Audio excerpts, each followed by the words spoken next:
También ocurre que se replican aquí tres situaciones que hacen que este panorama sea todavía más complejo y algo más sórdido. Por una parte, que las partes personales o colectivas que integran una corporación pueden ser recíprocamente competidoras en un determinado espacio social de gran importancia relativa, como puede ser el mercado.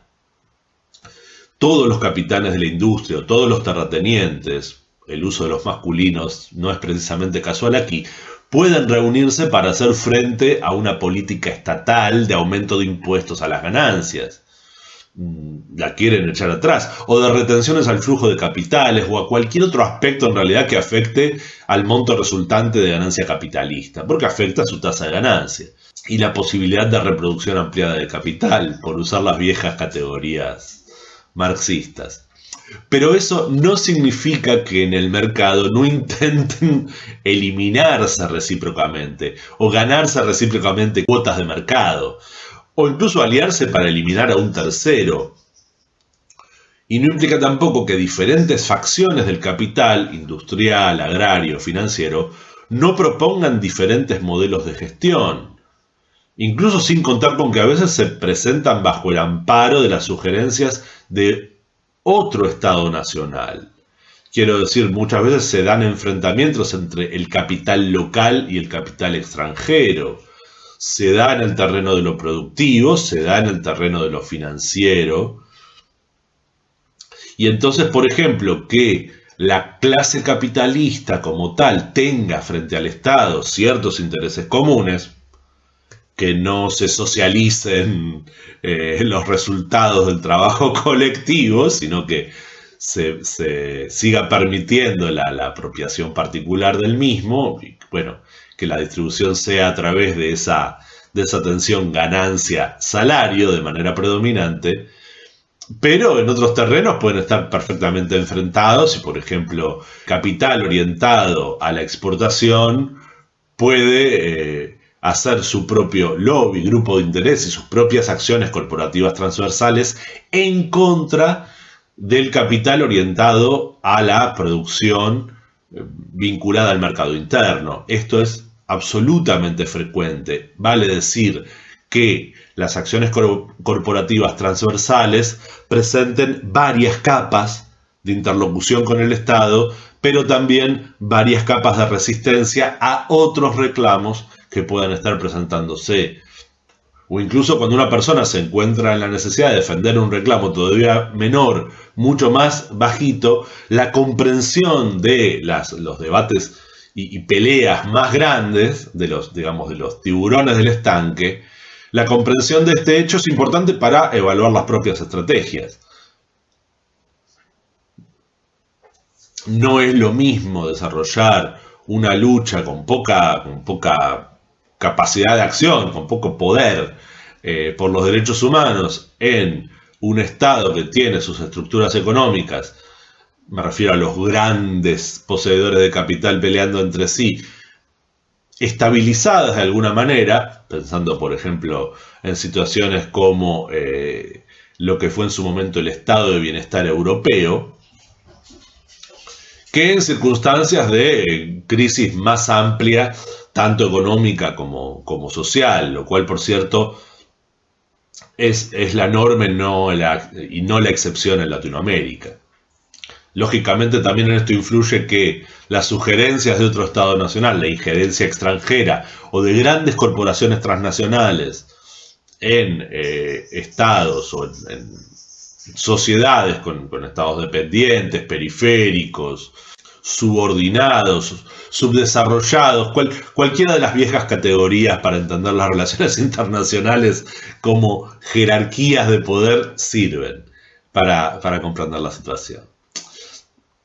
Por otra parte, dado un momento específico de estructuración jurídico-política, las acciones corporativas que reclaman, por ejemplo, más derechos, pero de diferente realización, estarán reclamando a la vez ciertos recursos públicos que son en sí mismos limitados. Quiero decir, son en sí mismos limitados, pero también son limitados por otros intereses. De modo que también silenciosamente reclamos por derechos buenos, que todas las personas buenas estamos de acuerdo que deben cumplirse, bueno, silenciosamente, en ocasiones sin verlo, compiten entre sí. Porque las agencias públicas interpeladas tienen limitadas sus capacidades de reacción. Incluso en condiciones de buena voluntad, por decirlo así. Y esta competencia implica que será su fuerza relativa la que determine que encuentren antes o después, bueno, alguna respuesta positiva, digamos, de las organizaciones estatales. Es triste, pero este tipo de juego de poder hace que en última instancia ninguna acción corporativa transversal, por bien intencionada que sea inocente respecto del resultado agregado que tenga el sistema en un momento histórico determinado. Vale decir, puedo pensar en numerosos ejemplos, pero conviene verlo en la práctica. Quiero decir, como por ejemplo, ganar espacio en la agenda política para reclamos vinculados al mundo del trabajo puede llegar a relegar cuestiones vinculadas a la desigualdad de género, igualmente legítimas, importantes siempre en primera línea de importancia, quiero decir.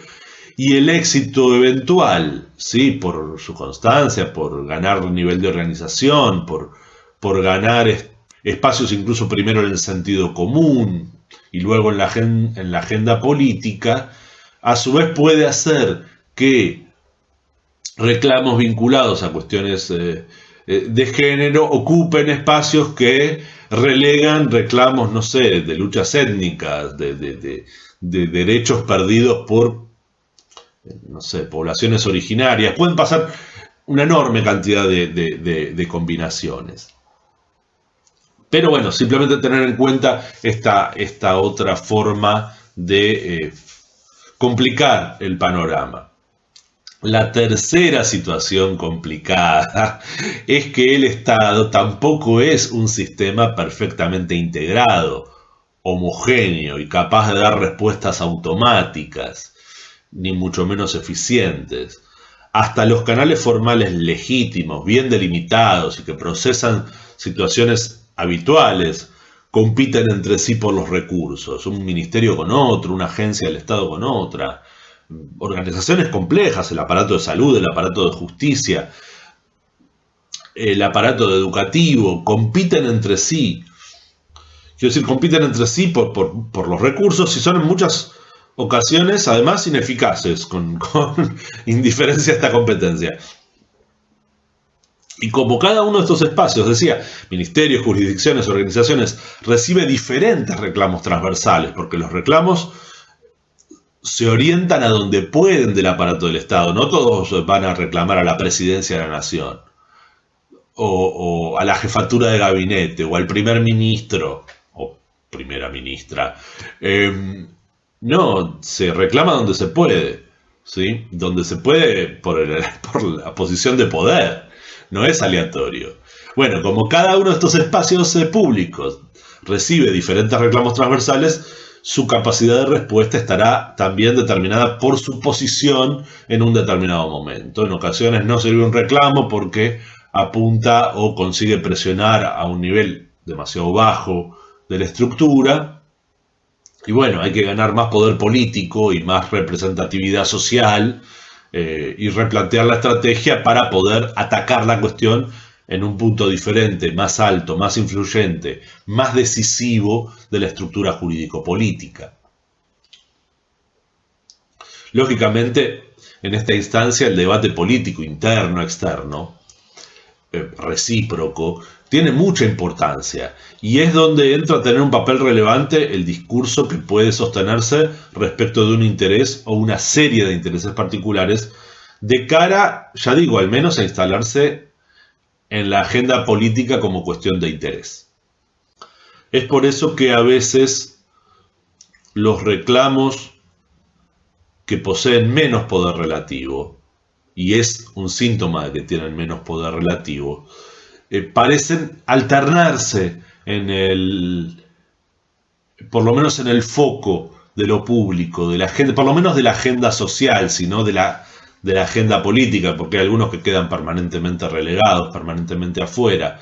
Pero al menos en el discurso social parece haber cierta alternancia, bueno, porque hay diferentes mecanismos sociales de auge y de desgaste de un determinado reclamo, y como la capacidad de respuesta es limitada, a veces se vencen ciertas resistencias, se consiguen pequeños o grandes avances, y luego hay un retroceso de una posición corporativa particular que le permite a otro grupo minoritario de interés ganar espacio en el foco de atención. Entonces, eso es lo que da a veces a ciertos reclamos o procesos sociales la apariencia de olas. Pero en realidad no es que es una ola, sino que hay posiciones relativas de poder que se van alternando por lógicas internas. Y también es cierto que se van produciendo cambios internos en los reclamos vinculados a cambios externos en las estructuras sociales, en las estructuras políticas, en los modos de informar y comunicar que afectan también a esta cuestión. También la aparición de nuevos reclamos que compiten con los viejos reclamos, aunque a veces no se nota, tiene su importancia en este sentido. Eventualmente, qué sé yo, la lucha por los derechos de los animales o tan siquiera la lucha por una concepción vinculada al no consumo de proteína animal por cuestiones ético-morales diversas, incluso por percepciones técnicas de cómo puede funcionar la realidad, pueden opacar, bueno, otros discursos y debates que están hoy más en el centro de la escena jurídico-política. Hay que tenerlo en cuenta, porque cuando uno está implicado, cuando una persona se implica en un proceso de lucha, bueno, también tiene que entender que es contingente, ningún proceso es eterno en este sentido. A todo este panorama se adiciona, es imposible no decirlo, el componente evolutivo acelerado de la sociedad global contemporánea. Las relaciones internacionales cambian constantemente y también la constitución, por ejemplo, comunicativa de las sociedades contemporáneas, las interacciones internas que hacen luego a la formación, por ejemplo, de intereses o a la forma de gestionar la articulación de intereses en torno a acciones corporativas transversales, cambia constantemente. El impacto de las tecnologías, de la información y la comunicación es muy grande en este sentido y creo que todavía no hemos alcanzado a ver realmente cuál es su grado de injerencia en toda esta cuestión. Y este componente evolutivo acelerado somete a las condiciones locales a fluctuaciones, bueno, de difícil determinación, lo cual actúa también frecuentemente en desmedro de la capacidad de respuesta de las propias organizaciones estatales, sobre todo cuando son grandes. La organización judicial, al margen de lo jurídico, la organización judicial propiamente dicho, tarda en ocasiones a habituarse a los cambios tecnológicos, entonces eso le genera limitaciones de velocidad, ¿sí? Pero incorporar elementos tecnológicos, por un lado, afecta a la estructura burocrática y eso es un problema en sí mismo porque genera resistencias. Pero a su vez, eso no hace que las decisiones judiciales sean siempre más rápidas. También, por ejemplo, el sistema educativo, con todas sus otras falencias y problemas, se encuentra con que le cuesta en ocasiones adaptar la pedagogía y la didáctica al acceso a la información que tienen los estudiantes, ¿sí? Los chiques ya desde muy chicos tienen acceso a informaciones que antes, bueno, manteníamos en silencio. Entonces, la escuela debe enfrentar a la posesión por parte de los chiques de ciertas informaciones y modos de aprender que antes no disponían, porque bueno, las nuevas tecnologías hacen eso. Y creo que es bastante claro que en general los aparatos educativos no están perfectamente adecuados a ese cambio de dinámica. Y por supuesto aquí hay un guiño autocrítico a, por ejemplo, docentes como quien les habla, habituados, educados, formados en otro tipo de educación y que bueno, que más o menos hacemos lo que podemos en las nuevas circunstancias. Lo cual no es culpa de otras limitaciones, pero bueno, es notable que cuesta en ocasiones adaptarse a estas nuevas circunstancias, entonces no es sorprendente que pase en general. Lógicamente también ocurre que se hace más fluido y dinámico el intercambio ideológico, al punto tal que no podemos saber si las viejas teorías sobre la ideología cubren realmente lo que está pasando. Tal vez esté pasando algo en términos de conformación de las ideas predominantes, de impacto de las ideas en la realidad objetiva, por ejemplo a través de las acciones corporativas transversales, que no estamos alcanzando a, no digo a medir, sino ni siquiera a intuir con una precisión que nos permita reformularlo teóricamente. Es un aspecto importante de las limitaciones que podemos estar teniendo para entender ciertas dinámicas sociales en el contexto contemporáneo. La internacionalización de ciertas ideologías está funcionando, por ejemplo, por debajo del horizonte de observación que en ocasiones tienen los investigadores. Entonces, eso hace que se sigan dando viejas respuestas a nuevos problemas, y eso no es muy bueno, porque incluso cuando el Estado se nutre de información, cognitivamente se nutre de la información técnico-científica para dar respuesta jurídico-política a una situación conflictiva, si lo hace con mala información, los resultados no van a ser buenos. Y son las situaciones en las cuales uno dice, por ejemplo, que a las políticas públicas, incluso bien diseñadas técnicamente, bien intencionadas, les sale el tiro por la culata, porque no se está observando bien la situación social de referencia. Esto quizás excede ampliamente a lo que puede ser, una preocupación por la lucha por los derechos humanos, pero está ahí, no siento que pueda dejar de mencionarlo. En todo caso, los nuevos intereses se generan y fluyen muy rápidamente, además de tomar nuevas formas.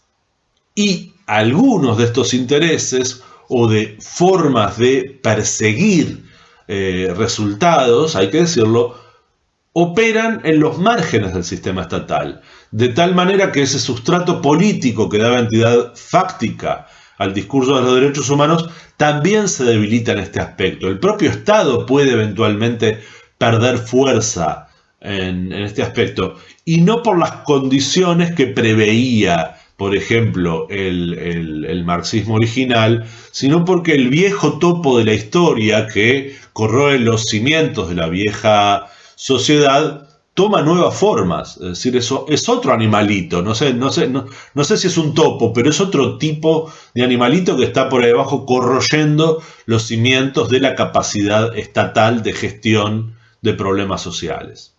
Y esto se expresa como síntoma, pero posiblemente también como desarrollo, en la medida en que se producen estos cambios, diríamos, marginales al imperio del sistema jurídico-político estatal. Porque ocurre que si algo no tienen en general las nuevas formaciones ideológicas, es pretensión de universalidad, sino que operan en términos de defensa de la particularidad. ¿Sí? Mucho de la vieja ideología del individualismo puede volverse contra el sistema en una nueva forma. No son las que constituyen, al menos por el momento, las bases estructurales del sistema global, que siguen siendo bastante clásicas: la persecución de la ganancia, la necesidad de reproducción ampliada del capital, pero ciertamente son importantes. Porque no se trata solo de movimientos estéticos o culturales menores, asociaciones que se hacen en las redes de internet para promocionar la educación de los pueblos, o la lucha por el ambientalismo, o la generación de organizaciones no gubernamentales deslocalizadas o descentralizadas, que son importantes, que tienen su... Da para investigar, ¿eh? No digo que no haya que fijar la atención en eso. A lo que me refiero es que no se trata solo de estos movimientos. Hay esquemas corporativos de gran escala en materia productiva que ya están operando en este sentido, pues son inherentemente transnacionales. La producción masiva en el capitalismo contemporáneo es inherentemente transnacional, porque la división del trabajo es ya en este sentido transnacional. Lo que se habla siempre, es decir, se producen las materias primas en un espacio social, se procesan en otro espacio social, se arman componentes en diferentes espacios sociales y se arman en otro espacio social y se venden en otros espacios sociales. La última vez que desarmé mi lavarropas para arreglarlo, encontré con que tenía partes de al menos 6 lugares distintos de producción. Quiero decir, si la bomba de desagote estaba hecha en un país, la caja de engranajes en otro país, y así sucesivamente, la plaqueta en otro país. No todo es de China, por cierto, por lo menos en el caso de mi lavarropas, es un lavarropas internacional. Bueno, en fin. En todo caso, es difícil determinar en este sentido qué lugar ocupa la masa de capital financiero o el incremento de instrumentos paraestatales de gestión de lo económico social. La existencia de criptomonedas, de los ejércitos privados o prácticamente privatizados. No se habla mucho de esto, pero en algunas geografías tiene un impacto social bastante terrible. Los flujos corporativos exacerbados. Nomás tenemos que mirar el caso de la competencia por la producción y colocación de vacunas para frenar la pandemia del COVID-19. Es una muestra terrible porque sin necesidad, si quieren hablamos de qué sé yo, teorías conspiranoicas acerca de la existencia de la enfermedad. En cualquier caso, la lucha por la colocación de la vacuna y conseguir mejores condiciones y ganancias y utilizado como medio de presión y de expresión de los poderes relativos, honestamente es obsceno. Pero bueno, el caso es que trabajando con seriedad, con poblaciones que tienen afectados sus derechos de manera tan grave, la obscenidad en materia de abusos es la norma, no la excepción. Quiero decir, los fenómenos además también se entrecruzan de manera inesperada, dando lugar a reclamos singulares en base a, ya les digo, discursos dispersos, no dispersos porque tienen mucha trayectoria, pero que no están asociados a lo que estamos pensando normalmente. Ahora mismo, por ejemplo, mientras preparo este material, estoy el 5 de marzo de este año 2021, me envían una noticia de la agencia DW, Deutsche, que dice que obispos católicos estadounidenses piden no utilizar la vacuna de Johnson & Johnson por estar desarrollada con células madre obtenidas de abortos. Claro, es un caso puntual de reclamo, pero muestra que el cruce de reclamos de diverso origen tiene consecuencias. Sí, me van a aplicar esa vacuna, pero mi referente ideológico me dice que no lo haga, no lo hago. Y eso, claro, tiene efectos en la salud pública, porque puede ser que esta vacuna para ciertos segmentos poblacionales no sirva por esta causa. Y para otro segmento poblacional no sirve o no es legítimo o bueno utilizarla porque para probarla o desarrollarla se experimenta cruelmente con animales.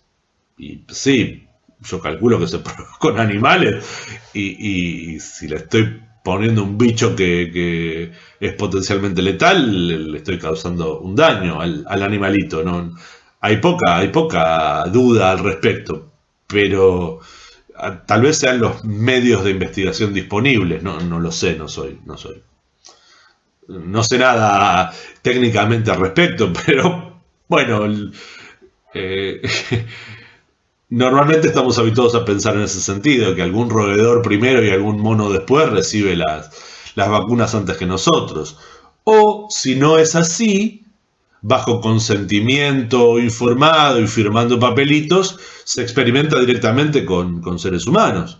¿Sí? Lo cual es otro nivel de crueldad posible. No lo sé. Y tal vez, quiero decir, para otro segmento, otra vacuna más no servirá porque la produce una nación adversaria o porque el gobierno que las compra es de otro signo político, entonces se denigra una determinada vacuna, entonces no nos apliquemos la vacuna y le ponemos nombre, la vacuna china porque ellos inventaron la enfermedad, o no usemos la vacuna rusa porque son comunistas. Tiene ningún sentido, pero o no usemos la vacuna de la India porque no sabemos si esa gente realmente tiene laboratorios, lo cual es una completa estupidez. El sistema científico-tecnológico de la India es increíblemente poderoso, o mejor, no increíblemente, sino notablemente poderoso. En todo caso, si no se debe usar esta cuestión de la vacuna producida a partir de células madre de personas que abortan. El caso es puntual. Salió porque justo me pasaron la nota. Pero muestra que este cruce de reclamos de diverso origen tiene consecuencias, ¿no? Nada más. En todo caso, si claro, segmentamos los reclamos, pero los referimos a la misma acción de vacunar a la población, corremos el riesgo de quedarnos sin nada. Al fin de cuentas, a cualquier vacuna se le va a poder objetar algo. Lo cual alegrará quizá a quienes reclamen por terminar con este experimento de cooptación de libertades individuales, le dicen la pandemia, ¿no? Porque consideran que Bill Gates, Soros o la sinarquía internacional árabe, sionista, nazi, comunista quiere controlar al mundo poniendo microchips en la vacuna, que además altera nuestro ADN para que sea más fácil controlar nuestros pensamientos. Todo lo cual en realidad es inútil, porque para eso ya estamos los sociólogos, para controlar a las poblaciones. Incluso sociólogos que no saben que son sociólogos, pero que operan con el control de poblaciones. Y más importante todavía, ya el sistema económico, político, local y global es un sistema integrado de control de poblaciones. Entonces no hay por qué caer en ninguna teoría conspiranoica. La lógica de funcionamiento del sistema, ¿sí?, es intentar controlar de alguna manera el resultado de los procesos sociales en términos de los intereses de los sectores más poderosos. ¿Sí? Por eso son también los que controlan las regularidades jurídico-políticas del sistema. En esto hay absolutamente poco misterio. Cuando sale una nueva teoría conspiranoica de dominación mundial en donde aparece Doctor No o Bin Laden o cualquiera, en todo caso yo digo, lo único que están intentando los agentes de estas conspiraciones será intentar, no sé, cambiar al representante general de la dominación global, porque esa dominación es, bueno, una tendencia de hecho de las circunstancias de funcionamiento normal del sistema capitalista globalizado. Entonces, nos resta repasar cuáles son los usos sociales propiamente ideológico-políticos, en donde los derechos humanos como categoría desacoplada de los sistemas jurídicos cumplen una función de discurso de defensa de valores. Y al menos en este caso lo estamos viendo como confrontación con el Estado predominante, sus formas, sus contenidos, considerando las propias limitaciones sociopolíticas de la categoría. Es algo que no hay que perder en perspectiva, ¿no? Claro, primero tengo que decir que entiendo por categoría desacoplada. En este caso, en cualquier caso, pero aplicado a este, decimos que una categoría está desacoplada cuando es utilizada para formar discursos en torno a determinados intereses y guiar estrategias de lucha sin hacer auténtica referencia a su marco de aparición y desarrollo efectivo. Lo que quiero decir es en realidad bastante simple, pero con impacto. La expresión derechos humanos se suele utilizar sin hacer realmente referencia a la Declaración Universal de los Derechos Humanos, ni al modo en que un ordenamiento jurídico se despliega para hacer uso de la categoría, ni a los principios ideológicos que guiaron su implementación histórica original, o a las potenciales consecuencias jurídicas locales o internacionales de su puesta en escena, sino que el prestigio de la expresión de derechos humanos impacta en los discursos y trasciende su uso, formal práctico. Decía en un segmento anterior de estas exposiciones que no creía que como categoría jurídica los derechos humanos fueran la categoría adecuada para buscar, la emancipación humana, lo más general que podamos pensar. Pero quizá debía haber dicho que no lo son en la medida en que la articulación jurídica la tiene a esta categoría en general domesticada, muy controlada. Es decir, le ha quitado, si alguna vez la tuvo, y no soy partidario de esa posición, si alguna vez la tuvo, potencial revolucionario, en el sentido de cambiar la evolución de las estructuras societales y económicas predominantes, por unas menos injustas e inequitativas, quizá más bien una revolución en el sentido que le dio Hannah Arendt a la expresión. Y ahora, además de justas y equitativas, pediremos unas nuevas condiciones que sean al menos sustentables, porque al margen de que este capitalismo globalizado sea más o menos injusto, parece que con él estamos yendo a un desastre social, medioambiental, ambos, otros.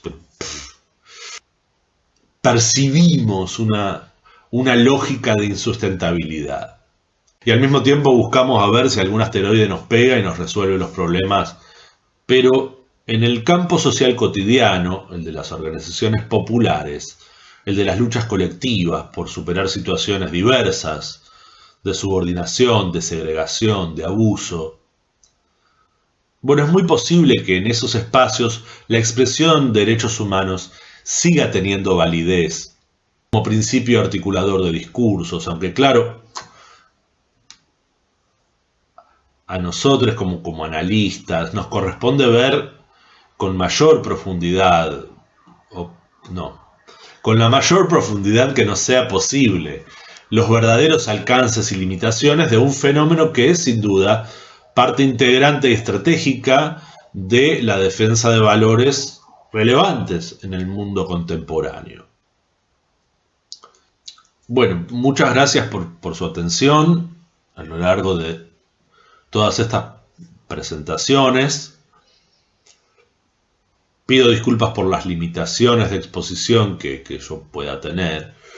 Insisto en mi creencia, al menos, de que en el debate, la crítica, en el diálogo crítico, en realidad, está el verdadero crecimiento cuando se discuten estas cuestiones. Se puede leer, se puede discutir, se puede pensar, pero al menos en mi experiencia, nada termina siendo correctamente pensado, desarrollado, si no es en el diálogo con otras personas implicadas en los mismos intereses.